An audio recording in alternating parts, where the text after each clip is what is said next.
और बकिया जो लोग 4 या 5 सीट दे रहे हैं कांग्रेस को, मुझे दिख नहीं रही है।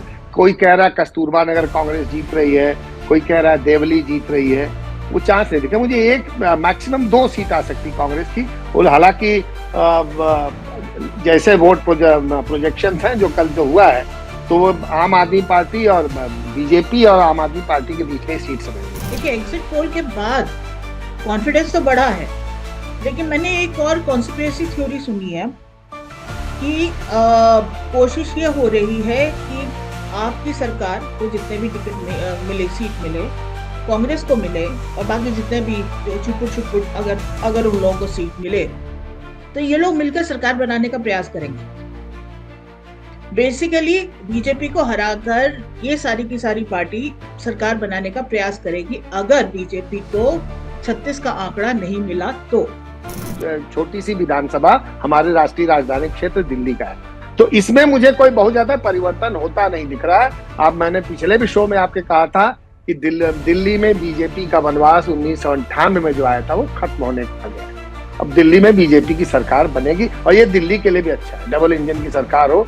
दिल्ली में जितनी गंदगी है, जो कुशासन है और जो सारी व्यवस्थाएं चरमरा गए, उनको दुरुस्त होना बहुत जरूरी है। बट आपको अभी भी लगता है कि दिल्ली ने हमेशा मैंडेट दिया है और कांग्रेस मुझे नहीं लगता कि 1, 2, 3 से ज्यादा सीटें लाने की हालत में मुझे दिखाई दे रही है।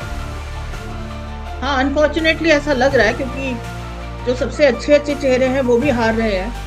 तो जबकि कांग्रेस ने इस बार पुराने लोगों को ही खड़ा किया था, ज्यादातर पुराने लोगों को खड़ा किया था।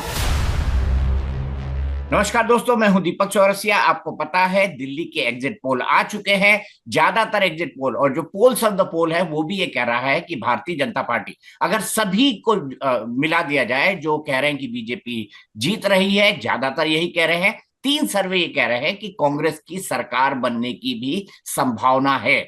अगर इसका मध्यम निकाल दिया जाए या इसका औसत निकाल दिया जाए, तो उसके हिसाब से भी उसके हिसाब से क्या हो जाएगा, उसके हिसाब से ये होगा कि बीजेपी की जीत होती हुई दिखाई दे रही है।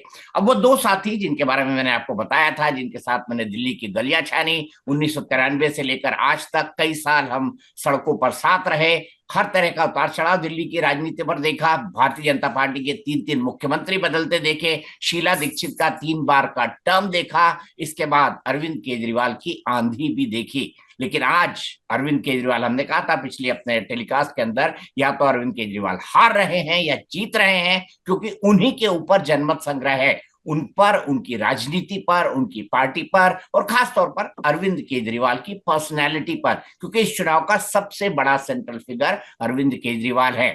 तो प्रमोद सिंह मेरे साथ है। प्रमोद भाई, बहुत बहुत स्वागत है। नमस्कार दीपक भाई। अपर्णा मेरे साथ है, अपर्णा द्विवेदी। लंबे समय तक उन्होंने दिल्ली कवर की है, आज तक एबीपी न्यूज की एडिटर रही हैं। हर ऑर्गेनाइजेशन के साथ काम करते हुए प्रमोद सिंह जो है यहाँ तक पहुंचे हैं, यानी उन्होंने एक लंबा फासला दिल्ली और देश की राजनीति के अंदर कवर किया है। तो सबसे पहले प्रमोद भाई आपसे शुरू करूंगा, क्या इंडिकेशन दिख रहा है, क्या आपको अभी भी लगता है, क्योंकि हमने कई बार देखा कि एग्जिट पोल से जनता आजकल बड़ी निराश है, क्योंकि कुछ एग्जिट पोल हाल ही के दिनों में बिल्कुल उल्टे साबित हुए। क्या कोई उम्मीद आपकी नजर आती है आम आदमी पार्टी की, अरविंद केजरीवाल की आपको? मुझे तो उम्मीद आम आदमी पार्टी के जीतने की नहीं दिख रही है, क्योंकि हम लोग 70 सीट की विधानसभा है दिल्ली में, और हम इलाके में हम लोग भी गए थे। जो फीडबैक है, जो कल वोटिंग हुई है, और वो वोटिंग ट्रेंड 12 बजे तक क्लियर हो जाता है कि कौन जीत रहा है। सर्वेज जो है, जो आए थे, प्री पोल सर्वेज भी थे, या जो अभी एग्जिट पोल कल आए थे, वो कह रहे हैं कि बीजेपी कंफर्टेबल मेजॉरिटी है, कि 2-3 आम आदमी पार्टी को भी दे रहे हैं कि आम आदमी पार्टी जीत सकती है। आम आदमी पार्टी के भी लोग कह रहे हैं कि सट्टे वालों को पैसा अपना बनाना है, तो बीजेपी को जिताना, आप लोग चिंता मत करिए। अब आप देखिए, इसके पहले भी सर्वेज बहुत एक्यूरेट रहे हैं। जब एक्यूरेट है तभी नेता कहते थे नहीं नहीं नहीं, ये सर्वे को हम नहीं मानते, हम कल जीत जाएंगे, हम देखना जब अब चुनाव की पेटी खुलेगी तो हम जीत जाएंगे। लोगों का खाली एक ही वो तर्क देते हैं कि बीजेपी को 400 सीट, बीजेपी खुद क्लेम कर रही थी 400 सीट ना, 400 सीट तो किसी एग्जिट पोल ने दिया नहीं था। 240 के आसपास 240 सीटें, फिर भी सरकार बीजेपी की बनी है। अब यहाँ पे वो 543 सीट में 70 सीट में बड़ा फर्क है। वो पूरे देश का सर्वे था, और ये छोटी सी विधानसभा हमारे राष्ट्रीय राजधानी क्षेत्र दिल्ली का है। तो इसमें मुझे कोई बहुत ज्यादा परिवर्तन होता नहीं दिख रहा है। आप, मैंने पिछले भी शो में आपके कहा था कि दिल्ली में बीजेपी का वनवास 1998 में जो आया था वो खत्म होने को आ गया है। अब दिल्ली में बीजेपी की सरकार बनेगी और ये दिल्ली के लिए भी अच्छा है, डबल इंजन की सरकार हो। दिल्ली में जितनी गंदगी है, जो कुशासन है और जो सारी व्यवस्थाएं चरमरा गई, उनको दुरुस्त होना बहुत जरूरी है। अपर्णा, आपके मन में कहीं ऐसा लगता हो कि नहीं, आपके लिए, आपके आपके विश्लेषण के हिसाब से, आपके तर्क के हिसाब से, दिल्ली को जो आपने देखा है, इसकी नब्ज को समझा है, उसके हिसाब से कहीं आम आदमी पार्टी के लिए उम्मीद नजर आती है? क्या आपको लगता है कि आम आदमी पार्टी के पास अभी भी चांस है दिल्ली जीत जाने का, इतने तमाम ट्रेंड्स देखने के बाद? और मैं प्रमोद भाई की बात से बिल्कुल सहमत हूँ। वो 543 सीटों का पूरा देश का एग्जिट पोल था जिसके बारे में इस तरह के सवाल उठाए गए। हालांकि मैं ये भी कहूंगा कि हरियाणा भी एक छोटा स्टेट है, उसके कंपैरिजन में दिल्ली तो बहुत ही छोटा है। तो यहाँ पर एग्जिट पोल में इस तरह की गलती होने की संभावना आपको कितनी दिखाई देती है? क्या एग्जिट पोल आजकल जनता का मूड नहीं समझ पा रहे हैं? इस निष्कर्ष पे कई लोग पहुंचते हैं। क्या इसे सही माना जाए, गलत माना जाए? देखिए, एग्जिट पोल के बाद कॉन्फिडेंस तो बढ़ा है, लेकिन मैंने एक और कॉन्स्पिरेसी थ्योरी सुनी है कि कोशिश ये हो रही है कि आपकी सरकार को जितने भी टिकट मिले, सीट मिले, कांग्रेस को मिले, और बाकी जितने भी जो छुटपुट छुटपुट अगर अगर उन लोगों को सीट मिले, तो ये लोग मिलकर सरकार बनाने का प्रयास करेंगे। बेसिकली बीजेपी को हराकर ये सारी की सारी पार्टी सरकार बनाने का प्रयास करेगी, अगर बीजेपी को 36 का आंकड़ा नहीं मिला तो। बट आपको अभी भी तो लगता ये है, एक क्योंकि दिल्ली संभावना ने वो हमेशा कर रहा है डिसिसिव मैंडेट जिसमें दिया है, जिसमें और कांग्रेस हाँ मुझे नहीं जिस लगता कि 1 2 3 से ज्यादा सीटें लाने की हालत में मुझे दिखाई दे रही है। हाँ, अनफॉर्चुनेटली ऐसा लग रहा है, क्योंकि जो सबसे अच्छे अच्छे चेहरे हैं वो भी हार रहे हैं। तो जबकि कांग्रेस ने इस बार पुराने लोगों को ही खड़ा किया था, ज्यादातर पुराने लोगों को खड़ा किया था। मतलब जहाँ जो मजबूत लोग हैं, मैं मजबूत लोगों की बात कर रही हूँ। जैसे हमारे उसमें मैंने कहा ना कि हमको तो ये पता भी नहीं था। आज मुझे, जब मैं वोट देने गई, तब मुझे पता चला कि एक लड़की खड़ी है या महिला खड़ी है। ठीक है, तो मुझे ये मालूम ही नहीं था कि कांग्रेस का कैंडिडेट जनकपुरी से है कौन। तो लेकिन एक चीज जो हम लोग देख रहे थे कि कुछ जो पुराने मजबूत कैंडिडेट है कांग्रेस के, जो पिछले मतलब 93 से लगे हुए हैं राजनीति में, और जीते हारे जीते हारे जीते हारे, उनमें से हो सकता है 3 4 लोग अगर जीत गए, और अगर संभावना हुई आपको पास काम कम करने की, तो कहानी ये भी कह रही है कि केजरीवाल जी इस बार मुख्यमंत्री नहीं बनेंगे। अगर वो किसी भी तरह 35 का आंकड़ा लेकर आए, तो मुख्यमंत्री वो नहीं बनेंगे। ये दीपक, ये कॉन्स्पिरेसी थ्योरी है या वाकई ऐसा कुछ चल रहा है, ये मुझे जानकारी नहीं है। जहां तक नंबर गेम है, अभी तक यही कहा जा रहा है कि बीजेपी नंबर गेम में नंबर 1 आएगी, आप नंबर 2 आएगा, कांग्रेस नंबर 3 आएगी। मतलब कांग्रेस और बाकी अन्य तो वो है। लेकिन एक कहानी ये भी चल रही है। प्रमोद पर जी, आपको क्या अपर्णा, मैं लगता है सच कि इस बोलूं कहानी के आपको, पीछे कुछ है क्या? अगर अगर आप उसके बेल की कंडीशंस देखें अरविंद केजरीवाल की, कि आप फाइल साइन नहीं कर सकते, आप कैबिनेट की मीटिंग नहीं बुला सकते, आप मुख्यमंत्री कार्यालय नहीं जा सकते, तो उनको सबसे पहले शपथ अगर वो ले भी लेते हैं, शपथ में कोई रोक नहीं है अरविंद केजरीवाल के। एक मतलब हम एक सिचुएशन को एनालाइज करें कि अरविंद केजरीवाल जीत भी जाते हैं, चलिए मानिए उनको 40 मिल गई, मेरा तो ये भी मानना है कि जो भी जीतेगी वो 40 से ऊपर ले जाएगी, वो चाहे आम आदमी पार्टी हो या चाहे बीजेपी हो। 2013 को 40 देखकर के आसपास रहेगी। डिसिसिव, हाँ, डिसिसिव मैंडेट दिल्ली हमेशा देती रही है। 2013 का एक अपवाद छोड़ दिया जाए, हालांकि मैं उसको भी डिसिसिव मैंडेट मानता हूं कि शीला के खिलाफ था और अरविंद केजरीवाल के फेवर में था, सीटों पर वो जहां पे जैसे भी खड़े हों। लेकिन उनके ऊपर कंडीशंस ऐसी ऐसी है कि जब तक वो सुप्रीम कोर्ट के ऑर्डर में, बेल ऑर्डर के करेक्शन के लिए नहीं जाएंगे, तो जैसे ही उनको शपथ दिलाई जाएगी ना, उसके बाद जो साइन करना होगा, मेरे या और भी कोई एक्स आदमी या वाई आदमी या कोई पॉलिटिकल पार्टी या कोई वकील खड़ा हो सकता है कि देखिए इन्होंने तो साइन कर दी भाई, तो उनको सुप्रीम कोर्ट में कोर्स करेक्शन के लिए तो जाना ही पड़ेगा। लेकिन क्या सिचुएशन ऐसी बन जाएगी या बदल जाएगी? उन्होंने आतिशी को इसलिए नहीं बनाया क्योंकि वो अपनी एंटी इनकम्बेंसी को कम करना चाहते थे, उन्होंने आतिशी को इसलिए बनाया क्योंकि वो सरकार में कोई काम ही नहीं कर सकते थे। वो जब फाइल नहीं साइन कर पाएंगे, वो जब अधिकारियों को नहीं बुला पाएंगे, जब वो अधिकारियों से मिल नहीं पाएंगे, उनसे मीटिंग नहीं कर पाएंगे, सेक्रेटरीट नहीं जा पाएंगे, तो फिर ऐसे सीएम रहने का मतलब क्या है? आतिशी को भी उन्होंने इसी कारण बिठाया। तो अब इस बात को यहां से आगे बढ़ाते हुए प्रमोद भाई, आपको कोई ऐसी संभावना दिखाई देती है कि कांग्रेस जो है, सबसे पहली बात, कांग्रेस का खाता खुलते हुए दिखाई दे रहा है आपको? सबसे पहला और फॉरमोस्ट सवाल यही है। हमको कांग्रेस की एक सीट दिखाई दे रही है, वो भी मुझे डाउट है। देवेंद्र यादव चूंकि कांग्रेस के अध्यक्ष हैं और बादली में से पहले भी विधायक रहे हैं, वो अपर्णा जानती, जब शीला जी मुख्यमंत्री होते तो विधायक होते थे देवेंद्र यादव, उनके जीतने की संभावना बताई जा रही है, 2-4-5 हजार वोट से जीत सकते हैं। और बकिया जो लोग 4 या 5 सीट दे रहे हैं कांग्रेस को, मुझे दिख नहीं रही है।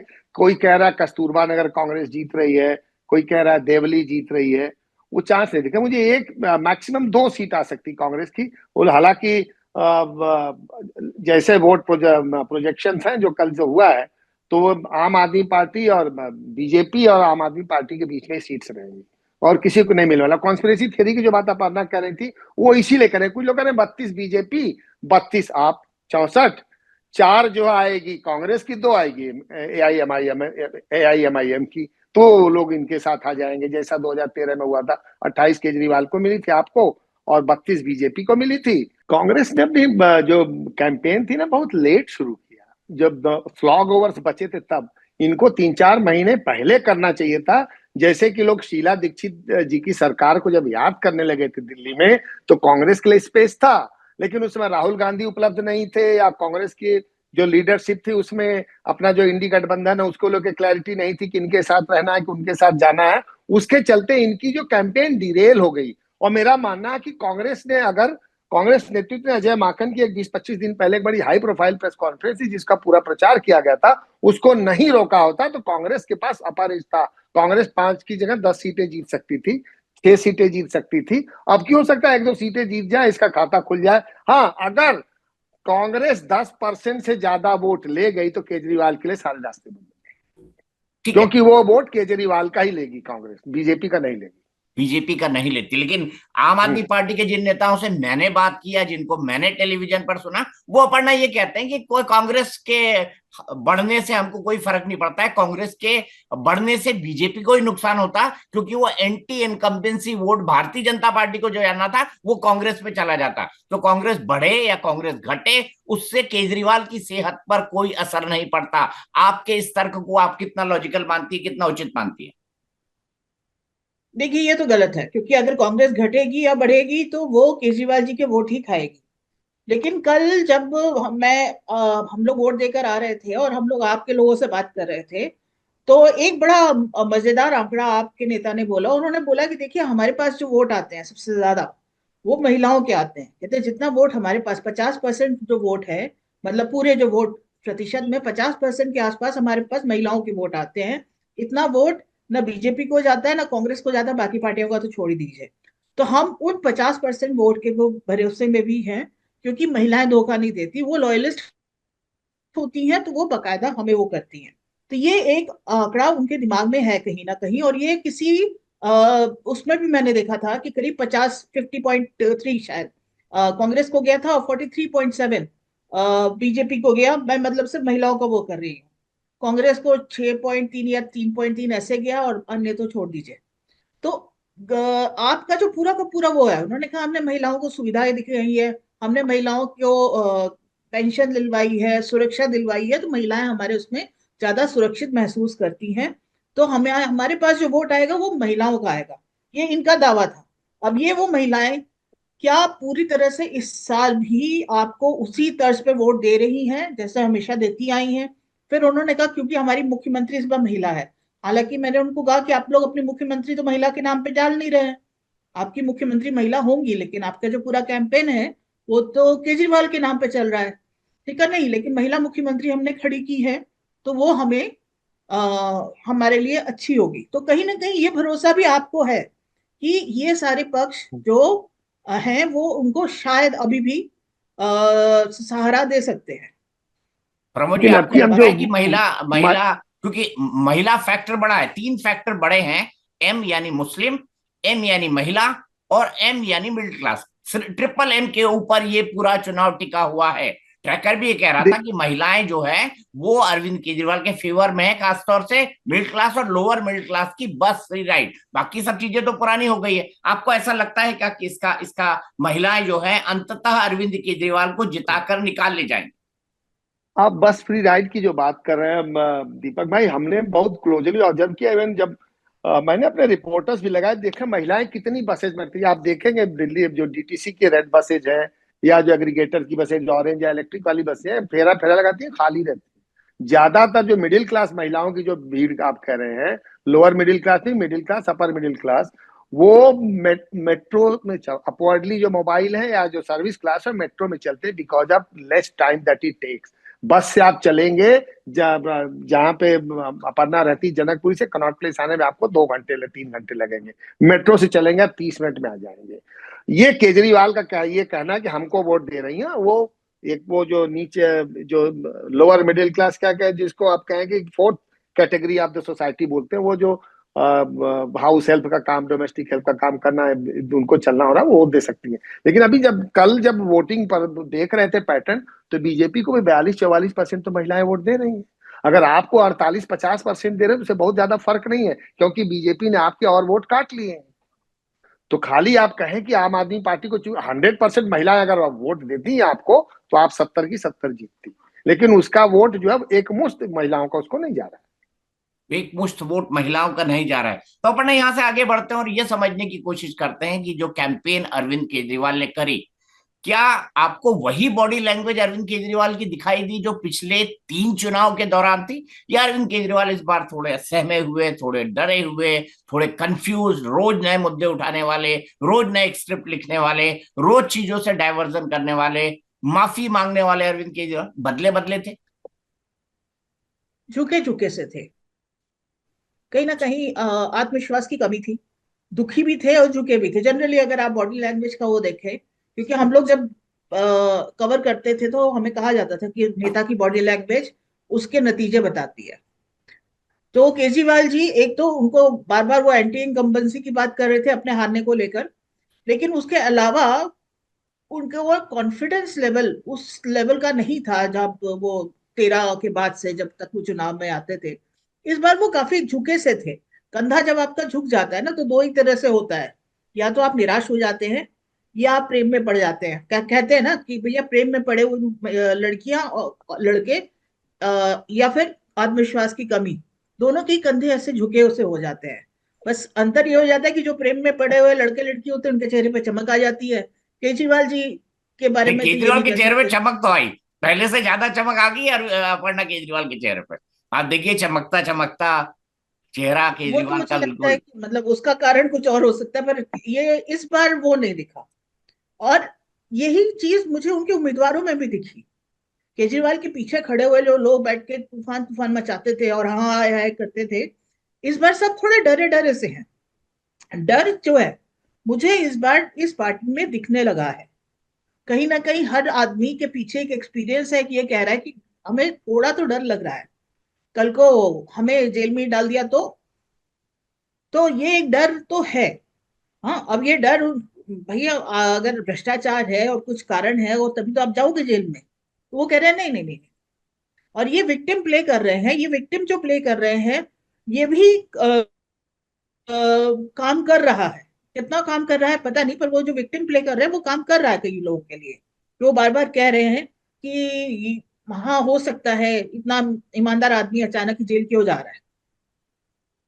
लेकिन मुझे लगता है केजरीवाल जी इस बार चुनाव जीतना चाहते नहीं है। दीपक भाई, एक एक चीज मैं और जोड़ना आपको चाहता हूँ। लगता है जैसे प्रमोद अगर भाई आप एक केजरीवाल चुनाव जीतना चाहते नहीं है? आप मैं वो अपर्णा की इसी बात में ऐड करना चाहता है। 2013 में या 15 में 20 में तो केजरीवाल की कैंपेनिंग थी, बड़ी अग्रेसिव थी। उनकी रात की सभाएं बड़ी हिट होती थी, जो लेट नाइट शुरू होती थी, 11-12 बजे शुरू होती थी, 2-2 बजे तक चलती थी, और हजारों लोग सुनते थे उनको। वो अब की नहीं दिखी मुझे।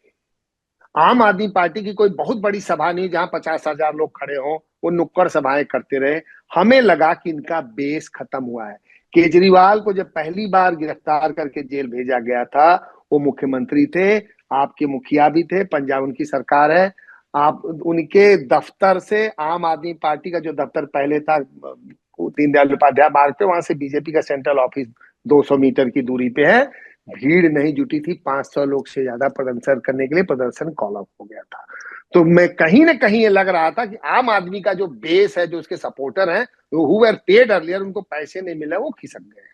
तो हमको इनके उसमें कैंपेन में वो जिंग जिसको कहते हैं, एक्स फैक्टर नहीं दिखा, जबकि बीजेपी के पास काडर है, पहले से भी था, और अब की संघ के कार्यकर्ता काम करते, बहुत कई हजार मीटिंग हुई है, नुक्कड़ सभाएं हुई हैं, तो इसलिए हमें तो जो है फिजा बदली नजर आ रही है। ठीक है अपर्णा, आपको लगता है, क्योंकि मुझे मेरा भी ऑब्जर्वेशन ये कहता है कि अरविंद केजरीवाल का जो कैलकुलेशन था कि अगर मुझे जेल में डाला गया तो दिल्ली की सड़कों पर उबाल आ जाएगा, देश की सड़कों पर उबाल आ जाएगा, लोग मेरे समर्थन में हर कहीं खड़े हुए दिखाई देंगे, लेकिन ऐसा कुछ हुआ नहीं। ऐसा कुछ भी नहीं हुआ। इनफैक्ट वो जब जेल से रिलीज हुए तो आपको याद होगा वो चाहते थे कि मतलब आम आदमी पार्टी तो चाहती होती कि एक बहुत बड़ी भीड़ वहां पर पहुंचे, लेकिन ऐसा कुछ हुआ नहीं। अरविंद केजरीवाल के समर्थन में कुछ आप कार्यकर्ताओं के अलावा आम जनता के मन में उनके जेल जाने पर केजरीवाल के लिए कोई सिंपैथी नहीं थी, ऐसा मुझे एहसास होता है, ऐसा मुझे लगा। क्या मेरा ये परसेप्शन ठीक है?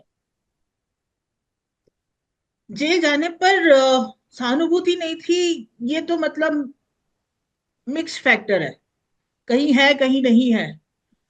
या हम लोग तो, मैं तिहाड़ जेल के पड़ोस में रहते हैं, ठीक है, मैं बार बार मैं उसी अपने एरिया पे इसलिए बार बार आ रही हूँ कि कुछ मामलों में हमारा एरिया बड़ा वो है। तिहाड़ जेल हमारे घर के पास पड़ता है, जहां से जितने भी हम लोग वहां से जब गुजरते हैं तो हमको पता चल जाता है कि भाई कोई नेता अंदर घुसा है या बाहर निकला है, कुछ टीवी के वो उसको देखकर और कुछ लोगों की भीड़ को देखकर। जब सिसोदिया जी निकल रहे थे तब मैंने भीड़ देखी थी। सत्येंद्र जैन के टाइम पे मुझे पता नहीं चला, केजरीवाल जी को पीछे से निकाल दिया गया था, भीड़ तब भी थी, लेकिन सिसोदिया जी के समय ज्यादा भीड़ थी। तो सिर्फ भीड़ भीड़ का आकलन कर रही हूँ। तो उस भीड़ के आकलन में हो सकता है, उस भीड़ के आकलन को करें तो हो सकता है ये कहा जाए कि आप डूब रही है। लेकिन प्रमोद जी एक बात बताइए, कैडर तो पिछले 2 इलेक्शन में भी वही था बीजेपी के पास, और लोग वही थे, उसी तरह की नुक्कड़ सभाएं होती थी, उसके बावजूद बीजेपी नहीं जीत पाई। तो वो अरविंद केजरीवाल अगर इस बार डाउन हुए हैं तो बीजेपी की जीतने का कारण ये है कि वो डाउन हुए हैं, ये बीजेपी के अपने कैडर वाले वोट नहीं है, क्योंकि वो कैडर और वही लोग, वो सभाएं वो पहले भी होती थी, हमारे घर के आसपास छोटी छोटी सभाएं होती थी, अलग अलग जगह से बीजेपी के लोग आते थे।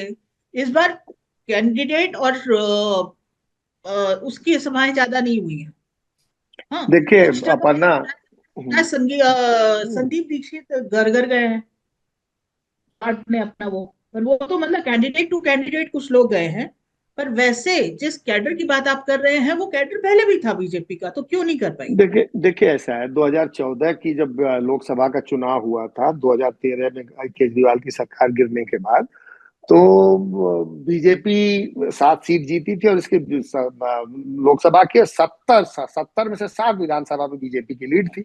अगर उस समय चुनाव इन्होंने उसी समय करा दिया था, और अदर देन 1 साल का जो प्रेसिडेंट का रूल लगा, जिसमें मेरा मानना नजीब जंग साहब ने आम आदमी पार्टी को अंदर से खाने से सपोर्ट किया था, बीजेपी चुनाव नहीं हारती।